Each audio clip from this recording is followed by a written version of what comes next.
Jekk Roberta Mezzola tiddeċiedi li ma tikkontestax it-tmexxija tal-Partit Nazzjonalista, il-kap preżenti Simon Busuttil u l-establishment se jħeġġu biex jikkontestaw jappoġġjaw lill-avukat Adrian Delija.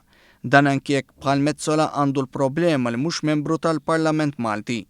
Ma Mezzola din kienet se tissolva billi f'każ li tkun maħtura kap, Simon Busuttil jieħu s-siġġu tagħha ma ssirx elezzjoni każwali u jkun kooptit u l-istess tagħmel bis-siġġu tiegħu biex issib posta fil-Parlament Malti.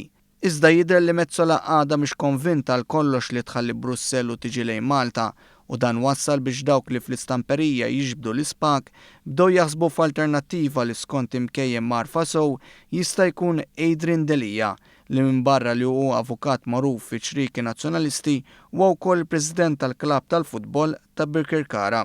F'dan kollu tingħata l-ġenb Chris Saint li fost il-membri tal-grupp parlamentari sa issa kien l-iktar wieħed li għamel ċar il-ħsieb tiegħu li jikkontesta.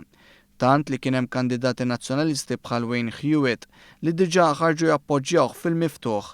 Chris Saint kien segretarju ġenerali tal-Partit Nazzjonalista u twarrab minn Simon Busuttil li kien raħ bħala teddida. Anke Claudio Grech huwa interessat fit-tmexxija tal-Partit Nazzjonalista iżda xejn mhu favorit mal-establishment tal-Partit Nazzjonalista. Konxi mill-popolarità li jista' jgawdi Grech ma' xi sezzjonijiet ta' nies kien hemm min qed jipprova jwassal biex fil-pjan tal-establishment ikun viċi kap.